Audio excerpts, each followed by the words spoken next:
بسم اللہ الرحمن الرحیم۔ السلام علیکم، میں ہوں عمران احمد اور آپ دیکھ رہے ہیں میرا YouTube channel AIO audio books. پیش خدمت ہے اس کتاب کا اگلا حصہ، تو چلیے شروع کرتے ہیں۔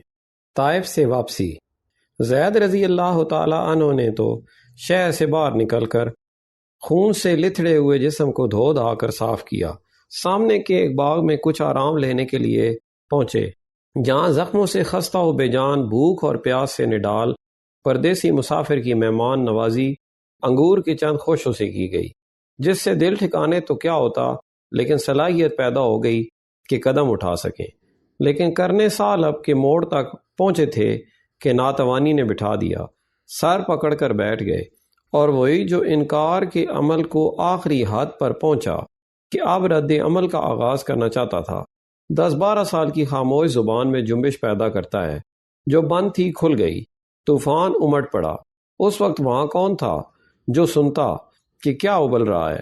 تاہم غالباً زید ہی کے ذریعے سے چند الفاظ حافظوں میں اب تک باقی ہیں۔ سال ہا سال کے صبر و سکون کی چٹان پھوٹی اور اس سے یہ فوارہ پھوٹنے لگا۔ میرے اللہ، تیرے پاس اپنی بے زوری کا شکوہ کرتا ہوں، تیرے آگے اپنے وسائل و ذرائع کی کمی کا گلہ کرتا ہوں۔ دیکھ، انسانوں میں ہلکا کیا گیا، لوگوں میں یہ میری کیسی سبکی ہو رہی ہے۔ اے سارے مہربانوں میں سب سے مہربان مالک، میری سن، میرا زور، میرا رب تو ہی ہے۔ مجھے تو کن کے سپرد کرتا ہے؟ جو ہم سے دور ہوتے ہیں مجھے ان سے نزدیک کرتا ہے، یا تو نے مجھ کو میرے سارے معاملات کو دشمنوں کے قابو میں دے دیا؟ پھر بھی اگر مجھ پر تیرا غصہ نہیں ہے تو مجھے ان باتوں کی کیا پرواہ؟ مگر کچھ بھی ہو، میری سمائی تیری عافیت ہی کی گود میں ہے، تیرے چہرے کی وہ جگمگاہٹ جس سے اندھیریاں روشنی بن جاتی ہیں۔ میں اسی نور کی پناہ میں آتا ہوں کہ اسی سے دنیا و آخرت کا سدھار ہے۔ مجھ پر تیرا غصہ بھڑکے، اس سے پناہ مانگتا ہوں۔ مجھ پر تیرا غضب ٹوٹے، اس سے تیرے سائے میں آتا ہوں۔ منانا ہے، اس وقت تک منانا ہے جب تک تو راضی نہ ہو۔ نہ قابو ہے نہ زور ہے، مگر علی و عظیم اللہ ہی ہے۔ یہ چند قطرات ہیں جو اس دن کی موجوں سے محفوظ رہ گئے ہیں، ورنہ کون جانتا ہے کہ کیا کیا کہا گیا، کہلوایا گیا۔ پانچوں وقت بندہ و رب میں جب مکالمہ و مناجات کے دروازے کھولے جاتے ہیں، جس افتتاحی کلام سے اس کا آغاز ہوتا ہے وہ کہا جاتا ہے یا کہلوایا گیا ہے۔ پس سچ وہی ہے جسے کہتا آ رہا ہوں کہ منفی قانون ختم ہو چکا تھا، طائف کی گھاٹیوں میں ختم ہو چکا تھا، اور قطعاً ختم ہو چکا تھا کہ اس کا جو مقصد تھا وہ پورا ہو چکا۔ اندر باہر آ گیا، پوری طاقت سے آیا، ہر شکل میں آیا، ہر صورت میں آیا، ذکر بھی دیکھا گیا اور پورے طور پر دیکھا گیا، لے کر بھی جانچا گیا اور جی بھر کے جانچا گیا۔ سال 2 سال نہیں، ایک جگ، ایک قرن سے زیادہ موقع دیا گیا تاکہ ٹھونکنے والے ٹھونک لیں، بجانے والے بجا لیں، کسنے والے کس لیں، تانے والے تالیں۔ آزمائش کی کون سی بھٹی تھی جس میں قدرت کے ہاتھوں کا پیدا کیا ہوا یہ زر خالص نہیں ڈالا گیا؟ حرارت کا کون سا درجہ ہے جو اس کے غیر معمولی لاہوتی حقیقت کو نہیں پہنچایا گیا؟ جو کچھ کر سکتے تھے سب کچھ کر لیا گیا، جس کے آگے کیا کچھ اور بھی سوچا جا سکتا ہے؟ جنہیں تم نے مکی زندگی کے ان سالوں میں مسلسل تابڑ توڑ پہم، صدق و دیانت کے اس بے نظیر سا چشمہ کے ساتھ ہوتے ہوئے دیکھا، شہادتیں تام ہو گئیں، گواہیاں پوری ہو چکیں، تجربات مکمل طور پر مہیا ہو چکے، مشاہدات اکٹھے ہو چکے، الغرض عالم امکان میں جو کچھ ہو سکتا تھا سب ہو گیا۔ منفی قوانین اپنے سارے حقوق لے کر اپنے حدود کے بالکل آخری نقطے پر پہنچ کر ختم ہو چکے تھے۔ یقیناً وہی وقت آ گیا تھا، اور اب نہ آتا تو کب آتا کہ واقعات کے دوسرے رخ کا آغاز ہو۔ پس وہی جس سے ہر چیز الگ کی گئی، کائنات کا ہر ذرہ جس سے ٹکرایا اور پوری شدت سے ٹکرایا، اتنی شدت سے ٹکرایا کہ صبر و سکون کے پہاڑ، سب سے بڑے پہاڑ میں بھی جنبش پیدا ہوئی۔ انتظار کرو کہ اب اسی کے ساتھ ہر چیز لپٹے جس سے بھاگے تھے، اسی کی طرف سب دوڑے جس سے جدا ہوئے، اسی سے آ کر ملیں جس سے سب ٹوٹے، اسی سے اب سب جیے جس سے سب پھٹے، اسی سے سب چمٹیں جنہوں نے دردرایا، وہی اب اس کو پکاریں اور بے کسی کے ساتھ پکاریں جس سے سب بھیجے تھے، اب اسی کی طرف، ہاں اسی کی طرف سب کھینچیں، پوری طاقت کے ساتھ کھینچیں، زمین کھینچے، آسمان کھینچے، فلک کھینچے، ملک کھینچے، جن کھینچیں، انس کھینچیں، الغرض جو چیزیں کھینچ سکتی ہیں سب کھینچیں۔ اور دیکھو کیا یہی نہیں ہو رہا ہے؟ شاعری نہیں، واقعہ ہو رہا ہے، میں نہیں، امام بخاری کہہ رہے ہیں۔ جبریل امین کا ظہور طائف کی راہ میں، جو زمین پر چھوڑا گیا تھا اور ہر طرف سے چھوڑا گیا تھا، اسی کے مبارک قدموں سے سب کو جوڑنے کے لیے ملا الاعلیٰ میں جنبش ہوتی ہے۔ سلسلہ ملکوت کے ارتقائی نکات کا آخری نقطہ الجبریل الامین کو دکھایا گیا کہ وہ پکار رہے ہیں۔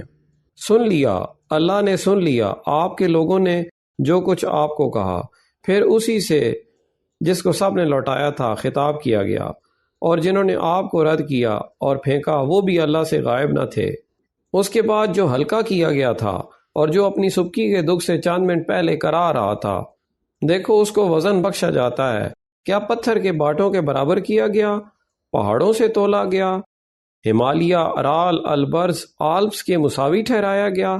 عمل کا صحیح رد عمل کیا ہوتا اگر اسی پر بس کیا جاتا جو سب پر ہلکا تھا؟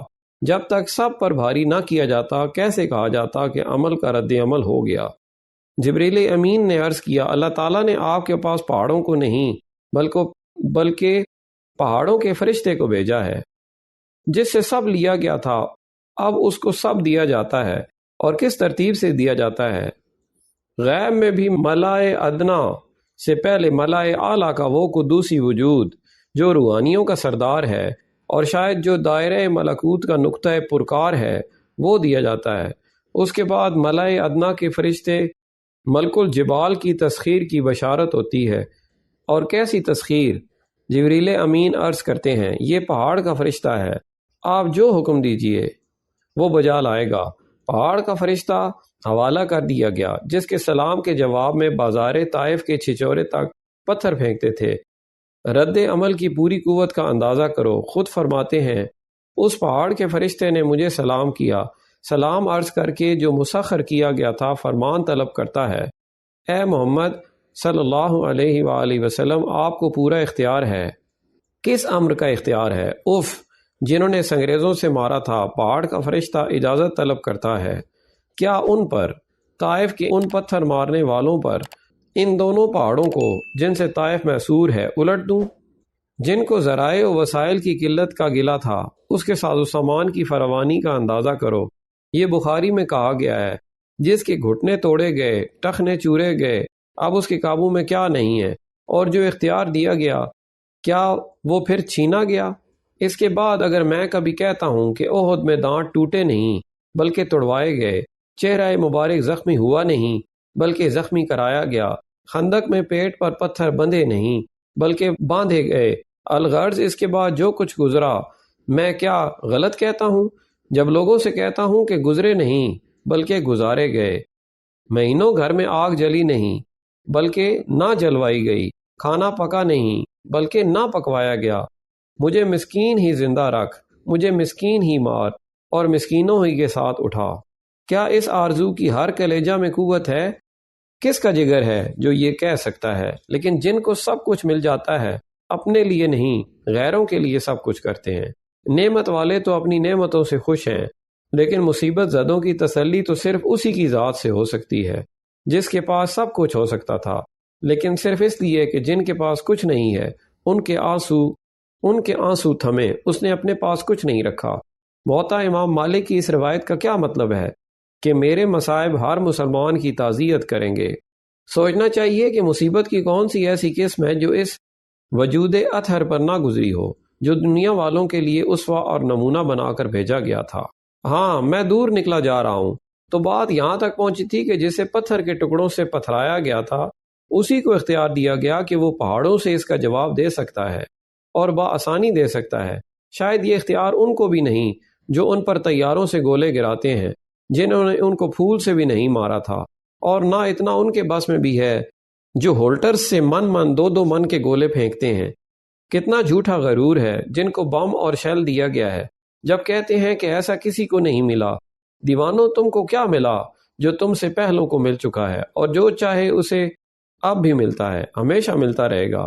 لیکن تم نے جو کیا اور کر رہے ہو اسے دنیا دیکھ رہی ہے، اور اب دیکھو جس کو جبال ملے، ملک الجبال ملا، وہ اپنی اس قوت سے کیا کام لیتا ہے؟ جنہوں نے اس کو ہلکا کیا تھا، کیا ان پر ان کی زندگی کو وہ بھاری کرے گا؟ چاہتا تو یہ کر سکتا تھا، اور اس کو حق تھا کہ جنہوں نے اس پر پتھراؤ کیا تھا ان کو سنسار کرے۔ اس نے طائف سے نکل کر جو کچھ کہا تھا، آسمان کی طرف ہاتھ اٹھا کر کہا تھا، لیکن جنہوں نے اس کے ساتھ وہ سب کیا تھا جو وہ کر سکتے تھے، شاید تم نے غور نہیں کیا، اس میں جو کچھ ہے وہ اپنے لیے نہیں کہا تھا۔ پھر غور کرو، ان کے متعلق اس نے کچھ بھی کہا جس قدر وہ نزدیک تھا، اتنی نزدیکی جنہیں حاصل نہ تھی۔ جب ان کی آرزو نے نوح کا طوفان برپا کیا تو ان میں جو سب سے اونچا تھا، سمجھ سکتے ہو کہ وہ کیا کچھ نہ برپا کر سکتا تھا، اور اب کس بات کی کمی تھی؟ جو چاہے اب وہ کر سکتا تھا۔ لیکن اسی تاریخ نے جس نے نوح کے طوفان، عاد کی آندھی، سمود کے سہاش، شعیب کے رجفہ، موسیٰ کے دریا کے واقعات کو محفوظ رکھا ہے، اس نے ریکارڈ کیا کہ پہاڑ کے فرشتے سے فرمایا جا رہا ہے، میں مایوس نہیں ہوں کہ ان کی پشت سے ایسی نسلیں نکلیں گی جو اللہ ہی کی پوجا کریں گی اور اس کے ساتھ کسی کو شریک اور ساجھی نہ بنائیں گی۔ پہاڑ پانی ہو گیا، اس آواز نے آگ کو باغ بنا دیا، جو مر رہے تھے جی گئے، جو ختم ہو گئے تھے پھر شروع ہو گئے، اور رد عمل کے سلسلے میں جو پیش آنے والا تھا اس کا پہلا نقش یہ تھا، صلی اللہ علیہ وآلہ وسلم۔ خیر، یہ تو ایک ضمنی بات تھی، اور جو عالمین کے لیے پیار لے کر آیا تھا اس کی زندگی میں اس واقعے کی کوئی ندرت نہیں ہے۔ میں تو یہ کہہ رہا تھا کہ جس سے لیا گیا تھا، جب رد عمل میں اس کو دیا جانے لگا تو کس عجیب ترتیب سے دیا گیا۔ شہادت و محسوس سے پہلے غیب عطا ہوا، غیب میں پہلے ملا الاعلیٰ پر قابو دیا گیا، ملا الاعلیٰ کے بعد ملا الادنیٰ پر قبضہ کرایا گیا۔ اس کے بعد کیا ہونا چاہیے؟ عقل کے لیے یہ باور کرانا آسان ہے کہ غیب اور نامحسوس سے تڑپ کر یکا یک یہ ترتیب محسوس اور عالم شہادت میں آ جائے۔ اگر ایسا ہوگا تو ابھی غیب کی اور بہت سی غیر مرئی ہستیاں، ایسی ہستیاں جنہیں وہ سب نہیں دیکھتے لیکن سب میں ان کے دیکھنے والے موجود ہیں، کیا وہ اس کے قابو سے باہر رہ جائیں گے جس کو سب پر قبضہ عطا کیا گیا ہے؟ جنوں سے ملاقات اور بیعت نہ کہا جاتا تو سوچا جاتا، سمجھا جاتا، مانا جاتا، لیکن جب کہا گیا اور صحیح روایتوں میں یقین کے ساتھ کہا گیا کہ تسخیر کا یہ سلسلہ اسی ترتیب کے ساتھ غیب سے شہادت کی طرف بڑھا اور شہادت تک تسخیری آثار اس عالم کی چیزوں سے گزر کر پہنچے جن کو ان دونوں دنیاؤں کے درمیان برزخی واسطہ کی حیثیت حاصل ہے، تو کیا عقل بھی اسی ترتیب کو نہیں ڈھونڈتی؟ لوگوں نے بے پرواہی کے ساتھ کیوں سنا جب ان کو یہی سنایا گیا؟ صحیح حدیثوں میں ہے کہ ملک الجبال کے واقعے کے بعد ہی نخلا کے نخلستان میں اس برزخی تسخیر کا ظہور ہوا، اور ٹھیک ایسے وقت میں ظہور ہوا جو رات کی تاریکی کو دن کی روشنی سے ملانے میں واسطہ اور برزخ کا کام دیتا ہے۔ صحیح بخاری میں ہے کہ صبح کا وقت تھا، کھجوروں کے جھنڈ میں فجر کی نماز کا قرآن گونج رہا تھا۔ عین اس وقت ہم نے تیری طرف جنوں کی ایک ٹولی پھیری تاکہ وہ قرآن سنیں، وہ چیخنے لگے۔ ہم نے پڑھنے کی ایک عجیب چیز سنی جو سوج کی راہ بتاتی ہے، اور ٹھیک جس طرح کچھ نہیں ہوتا لیکن شمع کے روشن ہونے کے ساتھ ہی بھانت بھانت کے کتنے کچھ پروانے جو نامحسوس تھے محسوس ہونے لگتے ہیں، یہ بھی قرآن کی روشنی پر گرے اور پروانوں ہی کی طرح قربان ہو گئے۔ جنوں میں آواز بلند ہوئی، ہم نے اس کو مان لیا، اور قبل اس کے کہ ویدوں کی طرح تبلیغی مہم روانہ ہو، نادیدوں کا یہ گروہ ان ہی نامحسوس علاقوں کی طرف تبلیغی مہم کے پہلے دستے کی حیثیت سے روانہ ہو گیا۔ بہرحال مجھے تو اس وقت یہ دکھانا تھا کہ عمل کے بعد رد عمل کا سلسلہ کتنی استوار و محکم ترتیب کے ساتھ آگے بڑھا ہے۔ نخلا کے جنوں کا واقعہ اگر بیچارے محدثین ہم تک نہ پہنچاتے، ان کے خوف سے نہ پہنچاتے جن میں جنوں کا ہی ایک جنی انکار کا جنون پیدا کرتا ہے، تو خیال کر سکتے ہیں کہ ملا الاعلیٰ سے ملا الادنیٰ پر آ کر ہم غیبی وجود کے اس طبقے سے یکا یک چھلانگ مار کر شہادت اور عالم محسوس میں کس طرح چلے آتے۔ واقعہ نہ بھی ہوتا تو عقل کا اقتضا تھا کہ اس کو ہونا چاہیے تھا۔ ارتقاء کی کڑیوں میں اگر کوئی کڑی نہیں بھی ملتی ہے تو ایمان لایا جاتا ہے کہ وہ ہوگی، بے جان مان لیا جاتا ہے کہ وہ تھی، اور ضرور تھی۔ پھر اگر ہم نے ان کو جان کر مانا اور قرآن کی قطعی روشنی، حدیث کی صحیح رہنمائی میں مانا، تو دیوانوں کو اکسا کر ابلہوں کا گروہ ہم پر کیوں ہنساتا ہے؟ مدینہ والوں سے پہلی ملاقات۔ الغرض نخلا کے نخلستان میں غیب کی آخری حد بھی ختم ہو گئی، اب شہادت و محسوس کی سرحد شروع ہوتی ہے۔ مکہ معظمہ سے یہ گاؤں ایک رات کے فاصلے پر واقع تھا۔ صبح ہو چکی تھی، دن نکلے، مکہ کی طرف روانہ ہوئے۔ جس وقت مکہ کے قریب مینا کے میدانوں میں پہنچتے ہیں، قدرت اپنی عجیب کار فرمائیوں کے ساتھ ظاہر ہوتی ہے۔ یہی مینا تھا، یہی حج کے مراسم تھے۔ کتنے موسم آئے اور کتنے گئے۔ جب سے پھٹ کر پکارنے کا حکم ہوا تھا، اس دن سے شاید ہی کوئی موسم ایسا گزرا ہو جس میں لوگوں نے قبائل کے خیموں کے آگے لوگو بولو اللہ کے سوا کوئی معبود نہیں ہے، بامراد ہو جاؤ گے، پکارنے والے کو پکارتا ہوا نہ دیکھا تھا۔ اور جہاں یہ دیکھتے تھے وہیں سب کے سامنے یہ بھی ہو رہا تھا کہ جس کی طرف لپکا جاتا تھا وہی بھاگا جاتا تھا، جس کو بلایا جاتا تھا وہی کتراتا جاتا تھا۔ اور صرف یہی نہیں بلکہ اس منفی عمل کا یہ حال تھا کہ جس کو جوڑا جاتا تھا وہ خود بھی ٹوٹتا اور دوسروں کو بھی پوری قوت سے توڑتا جاتا تھا۔ ایک بار نہیں بلکہ شاید ہر بار جب پکار بلند ہوتی، جس کا ذکر ہوتا تو اسی کے ساتھ ہوتا، لوگوں اس کی نہ سننا، یہ تمہیں ادھر بلاتا ہے کہ لات اور عزا اور ان بھوتوں کی اطاعت کا طوق اپنی گردنوں سے توڑ کر پھینک دو جو تمہارے دوست ہیں۔ کا غوغا مچاتے ہوئے اب ابو لہب پتھروں سے مارتا اور اتنا مارتا کہ ٹخنے خون آلود ہو جاتے، مگر یہ منفی عمل کی گھڑیوں کا تماشا تھا۔ اب اسی عمل کا رد مثبت شکل میں شروع ہو چکا تھا۔ غیب اور اس کے سارے مدارے تسخیری قوت کے آگے جھک چکے تھے، اور اب محسوس و شہادت کی حد شروع ہوتی ہے۔ پھر دیکھو غیب میں جس طرح سب سے پہلے وہ دیا گیا تھا جو سب سے بڑا تھا، شہادت میں بھی اس کے قدموں پر سب سے پہلے جو گرے یا گرائے جاتے ہیں ان کا تعلق جمادات و نباتات یا حیوانات سے نہیں بلکہ ان سے ہے جو ان سب میں بڑا گنا جاتا ہے۔ انصار مدینہ کی پہلی ملاقات۔ رات کا وقت ہے، چاند کی روشنی میں اونٹوں کے درمیان قبائل کے خیمے چمک رہے ہیں۔ پچھلے موسموں میں تقریباً ان میں سے ہر ایک نے جس کو دھکیلا تھا وہی رد عمل کے ساتھ اب ان میں آتا ہے۔ کسی بڑے مجمع کی طرف نہیں بلکہ 10 یا 10 آدمیوں سے بھی کم کی ایک ٹولی پر نظر پڑتی ہے۔ قریب آتے ہیں، پوچھا جاتا ہے تم لوگ کون ہو؟ ٹولی والوں میں سے ایک کہتا ہے خزرج قبیلے کے لوگ ہیں۔ کیا تم بیٹھ سکتے ہو؟ تم سے میں کچھ کہنا چاہتا ہوں۔ ہاں کیوں نہیں، جواب ملتا ہے۔ کیا اللہ کی طرف آتے ہو؟ اللہ کے سامنے جھکتے ہو؟ 10-11 سال تک اسی میدان میں اسی موسم میں کیا کچھ نہیں کہا گیا، کیا کچھ نہیں کیا گیا، لیکن کچھ نہیں ہوا۔ اسی میدان میں، اسی موسم میں، اسی ہوا میں، اسی فضا میں آج چند لمحے میں یہ چند الفاظ زبان سے نکلتے ہیں۔ پھر دیکھیے جس کے قدموں پر غیب گر چکا تھا انہی قدموں پر شہادت والے آج گرتے ہیں، اور اس طرح گرتے ہیں کہ پھر کبھی نہیں اٹھیں گے۔ انہوں نے باہم ایک دوسرے سے کچھ کہا، ایک لمحہ یہ تھا اور دوسرا لمحہ یہ تھا کہ جس کو سب نے لوٹایا تھا اس کے آگے یہی ٹولی لوٹ رہی تھی، جو کچھ کہا جا رہا تھا وہ دہرا رہی تھی۔ خدارا بتاؤ کہ اگر یہ صرف عمل کا رد عمل نہیں ہے تو اور کیا ہے؟ 10 سال تک مکہ والوں نے کیوں نہیں مانا، اور 10 منٹ بلکہ اس سے بھی کم مدت میں ان لوگوں نے کیوں مان لیا؟ کس کے بس میں ہے جو اسباب کی روشنی میں اس عقدہ کی گرہ کھول سکتا ہے؟ مکہ والوں میں کیا نہیں تھا جو ان میں تھا؟ غریب یہ تھے تو کیا وہ امیر تھے؟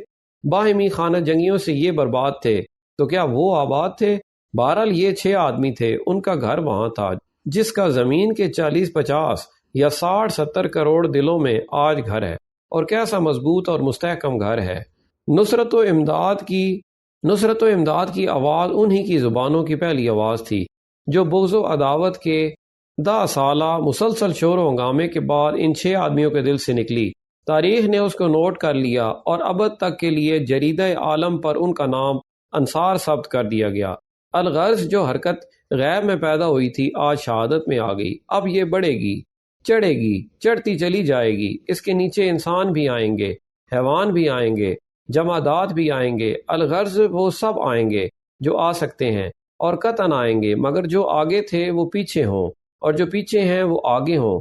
ذرا اس صف کی ترتیب قائم ہونے دو، پھر دیکھنا جو کچھ دکھایا جائے گا، پھر دیکھنا جو کچھ دکھایا جائے، اور سننا جو کچھ سنایا جائے۔ میں کہتا ہوں آ رہا ہوں کہ ماننے سے وہ گریز نہیں کرتا جس نے جان لیا۔ جس ہوا میں خوشبو بس چکی ہے اس کے سونگھنے کے بعد کوئی اس خوشبو کے ماننے سے انکار کر سکتا ہے؟ یہ الگ بات ہے کہ کسی میں سونگنے کی قوت ہی نہ ہو، لیکن جس کا شامہ معروف نہیں ہے وہ کیسے کہہ سکتا ہے کہ اس ہوا میں خوشبو نہیں ہے یا وہ بدبو ہے؟ پھر جس میں سچائی کے احساس کا حادثہ موجود ہے، جب سچ کو اس کا یہ حادثہ نگل چکا ہے، اب اس کے بعد اسی سچ کے اگلنے کی کیا صورت ہے؟ جو اپنے اندر بھوک کو پا چکا ہے، کیا ممکن ہے کہ اس کے پانے کو وہ جھٹلائے؟ زبان سے ممکن ہے، لیکن دل سے کیسے جھٹلا سکتا ہے؟ پھر جب مکہ والوں نے جس کو دیکھا اس وقت سے دیکھا جب وہ ان میں سے بے باپ کا ہوا، بے ماں کا ہوا، انہوں نے اس کو جانا، اس وقت سے جانا جب شہر کی صبح کو بیاباں میں چوپایوں کے ساتھ گزار کر شام کرتا تھا۔ انہوں نے اس کا تجربہ کیا اور اس وقت سے تجربہ کیا جب وہ اندر سے صرف امانت کی شعائیں اور صداقت کی کرنیں ان کے اندر مسلسل جذب کر رہا تھا۔ اس عجیب نظارہ کے وہی گواہ تھے جب انہی کے آگے مکہ کا سب سے بڑا غریب حجاز کا سب سے بڑا امیر کر دیا گیا، لیکن انہی کے سامنے اس امیر نے صلہ رحمی، حمل کل، کسب معدوم، کری ضعیف، اعانت علی نوائب الحق کے بہتے ہوئے دھاروں میں سب کچھ بہا کر اپنے کو غریب کر لیا تھا، اور ایسا غریب کر لیا تھا کہ اس کے پاس سفر کے لیے گدھیا بھی نہیں، کے ساتھ اس کے ہم عصر امیروں نے ٹھٹھا کیا، حالانکہ چاہتا تو اس گانج سے گانج اسی طرح گھسیٹ سکتا تھا کہ جس طرح اس کے شہر والے بلکہ گھر والے اپنی عمارت سے غریبوں کی غربت میں اضافہ کر رہے تھے، یا دولت کے اس آئینے میں بدمستیوں کا تماشا کر رہے تھے۔ ان سب مشاہدات کے بعد انہوں نے ہیرا کے دعویٰ کی جانچ کے لیے جو کچھ کرنا چاہا کرتے رہے، بغیر کسی وقفہ کے 10-11 سال تک کرتے رہے۔ انہوں نے لے کر دیکھا، جن جن شکلوں میں جن جن صورتوں کے ساتھ چاہا، بغیر کسی روک ٹوک کے دیکھا، رگ رگ کو الگ کر کے دیکھا، ریشہ ریشہ کو جدا کر کے دیکھا۔ اس نے اپنے اندر کو باہر نکال کر سب کے سامنے رکھ دیا تھا۔ وہ اس کو ٹٹولتے رہے، دلتے رہے، مسلتے رہے، گھسٹتے رہے، رگڑتے رہے، مگر تجربات کے اس عریض و طویل سلسلہ کے بعد بھی ان میں سے ہر ایک کو اس کے باطن میں کیا ہمیشہ وہی نہیں ملا جو ظاہر کرتا تھا؟ بلا شبہ اس کو دیا گیا تب بھی وہ سچ تھا، اور اس سے جب لیا گیا تب بھی وہ سچ ہی تھا۔ یقیناً اس سے زیادہ جانچا نہیں جا سکتا جتنا انہوں نے جانچا، اس سے زیادہ جانا نہیں جا سکتا جتنا انہوں نے جانا۔ پھر سمجھ میں نہیں آتا کہ جنہوں نے بات کو مانا اس وقت انہوں نے کیوں نہیں مانا۔ آدمی کے دل کی سرشت، انسانی قلب کی فطرت یہی ہے اور ہمیشہ رہے گی، لیکن اسی کے ساتھ شاید اس پر غور نہیں کیا گیا جو جانتا ہے وہی مانتا ہے۔ پھر جس نے نہ جانا، اگر اس نے نہ مانا تو اس نے کس کا انکار کیا؟ بلا شبہ ان کے دلوں نے جانا تھا۔ پھر اگر ان کی زبانوں نے نہ مانا تو یہ کیسے سمجھ لیا گیا کہ دلوں نے بھی نہ مانا تھا؟ کیا زبان دل ہے یا دل زبان ہے؟ کاش ایسا ہوتا، لیکن دنیا میں پھر جھوٹ کا گھونسلہ کہاں بنے گا؟ ظلم کے نشے میں جب مخمور ہو، الف کے مواد فاسد ہے جب معمور ہو ماننے والے دل کا۔ جب یہ حال ہوتا ہے تو میرا نہیں دلوں کے بنانے والے کا بیان ہے کہ اس وقت دل مانتا ہے اور زبان انکار کرتی ہے۔ ان کے دلوں نے اس کو مانا تھا، مکہ والوں نے جانا تھا، ان کے دلوں نے اس کو قطعاً مانا تھا، مگر جو بڑا ہے اور بڑا ہی رہے گا، اور جو چھوٹا ہے اس کے سامنے بڑا اپنی بڑائی سے دستبردار نہیں ہو سکتا۔ علو اور سر بلندی کے اس نشے پر ابھی کوئی ترشی نچوڑی نہیں گئی تھی، اگرچہ قریب ہے کہ نچوڑی جائے۔ پھر اگر بدمستی کے اس عالم میں ان کی زبانیں لڑکھڑا کر ان کے دلوں سے ٹکراتی تھیں تو پندار کے متوالوں کو کب اس بدحالی میں نہیں پایا گیا؟ ہم میں اور عبد مناف کے لڑکوں میں مقابلہ ہوا، انہوں نے کھلایا تو ہم نے بھی کھلایا، انہوں نے سوار کرایا تو ہم نے بھی سوار کرایا، انہوں نے دیا تو ہم نے بھی دیا۔ پھر جب ہم نے ان کے کندھوں سے کندھا ملا لیا اور گھڑ دوڑ کے میدان کے 2 برابر گھوڑوں کے مانند ہو گئے، تو اب عبد مناف والے کہتے ہیں کہ ہم میں ایک نبی ہے جس پر آسمان سے وحی آتی ہے۔ بھلا ہم ایسا کہاں سے پائیں؟ قسم خدا کی ہم اس کو نہیں مان سکتے، ہم اس کی تصدیق نہیں کر سکتے۔ دیکھو ابو جہل کا مشہور تاریخی اقرار، کیا اس کا اقرار نہیں ہے کہ اپنے جہل اور ہٹ دھرمی کی تہ میں بڑائی اور الوف کے خمار کے سوا وہ خود بھی کچھ نہیں پاتا تھا، اور جہاں بازوں میں یہ تھا کچھ ایسے بھی تھے جن میں جاننے کے بعد اوہام و وساوس کے بپھارے اٹھ کر ان کو ماننے سے روک لیتے تھے۔ آخر سادہ لوحوں کا وہ گروہ جن تقسیم کرنے والوں کی یہ تصدیقیں مسرت کے ساتھ سنایا کرتا ہے کہ جن کو ہم مانتے ہیں ان کے متعلق کارلائل بھی یہ جانتا تھا۔ وہ زندگی کا ایک جگمگاتا ہوا نور جسے قدرت نے اپنے سینے سے پھاڑ کر دنیا کو روشن کرنے کے لیے جگمگایا تھا، وہ جو جہاں کے پیدا کرنے والے کے حکم سے جہان کو روشن کرنے کے لیے آیا تھا۔ موجودات کا عظیم مینار، ہیبت ناک مگر تابناک راز اس کی آنکھوں کے سامنے چمک اٹھا۔ اس کی اپنی روح کو جو خدا کی الہامی قوت اس کے اندر موجود تھی، اس نے اس کو جواب دیا، اور کوئی آرتھر نامی ڈاکٹر بھی اس کو اس قدر پہچانتا تھا۔ محمد صاحب گہرے سے گہرے معنوں میں ہر زمانہ کے لیے، ہر حیثیت سے سچے زیادہ سے زیادہ صداقت رکھنے والی روحوں میں سے تھے۔ وہ صرف عظیم اور برتر آدمی نہ تھے، بلکہ بنی نوع انسان میں جو بڑے سے بڑے یعنی سچے سے سچے آدمی کبھی پیدا ہوتے ہیں ان میں سے ایک تھے۔ اتنا جاننے کے بعد، اتنا پہچاننے کے بعد، خود ہی بتاؤ کہ انہوں نے اس کو مانا کیوں نہیں جو ان کے ماننے کے لیے بھی آیا تھا، جس طرح دوسروں کے لیے اس کا ماننا ضروری تھا۔ مگر نہیں، جس قدر انہوں نے جانا تھا اگر اسی پر قائم رہتے تو ماننے پر وہ بھی مستر ہو جاتے، جیسا کہ ماننے والے مستر ہوئے، لیکن وہ علم کے نشان زدہ حدود پر نہیں ٹھہرے۔ علم کے ساتھ انہوں نے وہم کو شریک کیا، وہم نے ان کو ظلم کے کنارے پر لا کر پھسلا دیا۔ دیکھو وہ محرومی کے گڑھوں میں منہ کے بل گرے ہوئے ہیں۔ انہوں نے جانا، مگر جاننے کے بعد ظلم کے اندھیروں نے ان بدبختوں کو ماننے سے محروم رکھا۔ انہوں نے وسوسہ پکایا اور بولے، کیا ضرور ہے کہ جس کا دل ایسا ہے اس کا دماغ بھی ایسا ہو؟ جن کے سامنے مکہ بھی گزر چکا، اور مکہ میں جو کچھ گزرا وہ بھی گزر چکا، مدینہ بھی گزر چکا، اور مدینہ میں جو کچھ گزر چکا، جب ان میں شک کا بخار اٹھا اور اس وقت تک اٹھا رہا، تو جو ابھی مکہ میں تھے مدینہ ان کی نگاہوں سے اوجھل تھا۔ کیونکہ اچنبھا ہوتا ہے اگر اوہام کی تاریکیوں میں پھنس کر انہوں نے ٹھوکر کھائی اور باوجود جاننے کے تجربات و مشاہدات کی اس تیز روشنی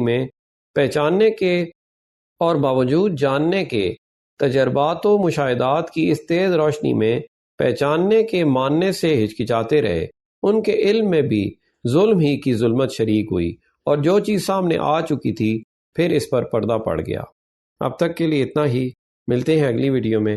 اپنا خیال رکھیں اور ہمارے اس چینل کا بھی۔ اللہ حافظ۔